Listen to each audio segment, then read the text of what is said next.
Бәріңізге сәлем. Құрметті оқырман, видео басталмас бұрын каналға тіркеліп, қоңыраушаға басып, қазақ арнасының дамуына өз үлесіңізді қосыңыз. Мұсылман кәсіпкерге тән 7 сипат. Ислам діні мұсылмандардың жалқауланып, алма піс, аузыма түс деп жата бермей, маңдай терін төгіп еңбек етуге, отбасы, ошақ қасының ризық несібесін іздеуге шақырады. Шақырып қана қоймай, адал ризықтың жөн-жосығын тәртіп, әдебін де тәптіштеп түсіндіріп береді. Қиямет күніне дейін мұсылман жұртшылығы шариғаттың осындай нұсқаулығымен жүріп тұратын болады. Бүгінгі таңда көп адам жеке кәсіпкерлікпен айналысады. Мемлекетіміз кәсіпкерлердің өз істерін ашуына ыңғайлы жағдай тудырып отыр. Ислам шариғатында да табыстың негізгі көзі сауда екені айтылады. Пайғамбарымыз саллаллаху алейхи уассалам бұл жайында былай дейді: ырыстың 9-ы сауда мен диқаншылықта, қалғаны мал асырап сатуда. Міне, қазіргі таңда да осы екі шаруашылықты қолға алып дөңгелетіп жүрген азаматтар баршылық. Демек, сауда жасау маңызды кәсіп, тіршіліктің көзі. Десек те, сауданың да өзіндік әдебі бар. Соны ұмытпау керек. Алла тағала қасиетті Құран кәрімде былай деп пәрмен етеді: әй, иман келтіргендер, мал-мүліктеріңді араларыңда арам жолмен жемеңдер. Егер ол табыс әрбіріңіздің ризашылығымен болған сауда заты болса да. Ниса сүресі 29 аят. Ислам діні келгелі неше ғасыр өтсе де, бұл талап өз күшін жоймағаны хақ. Қиямет күніне дейін де бұл үкім жалғасады. Ал енді мұсылман кәсіпкер қандай болуға тиіс? Сөз ауанын соған қарай бұрайық. Жақсы саудагерлер жайында пайғамбарымыз саллаллаху алейхи уассалам былай деген: ең таза және адал табыс сауда жасайтындардың табысы. Олар сөйлеген кезде өтірік айтпайды. Өздеріне бір нәрсе аманат еткен кезде аманатқа қиянат жасамайды. Уәде берсе уәделерінен таймайды. Сатып алған кезде затты жамандамайды. Сатқан кезде орынсыз мақтамайды. Қарызданған кезде қарызын кешіктірмейді. Алашақ болған кезде қиындық тудырмайды.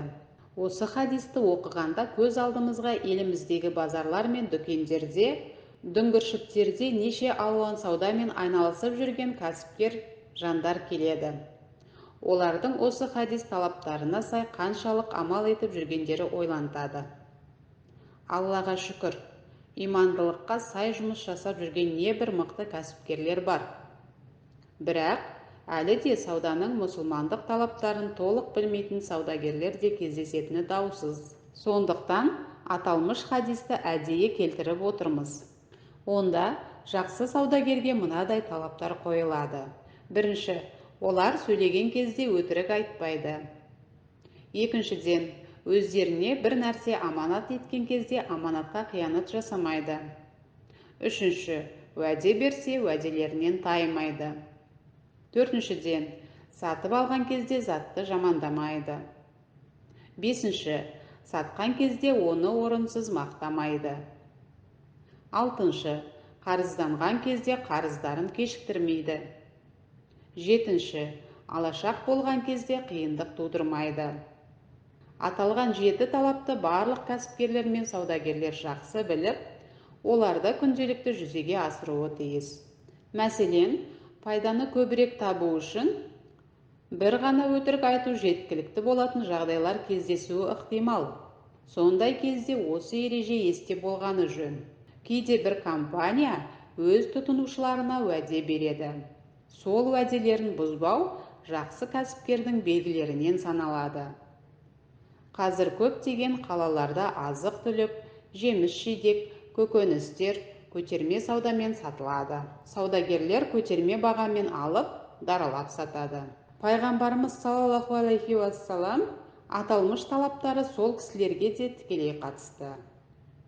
Сатып аларда тауарды жамандап, оның бағасын түсірмеу, сатарда оны мақтап, бағасын көтермелеу жақсы саудагерге тән қасиет емес.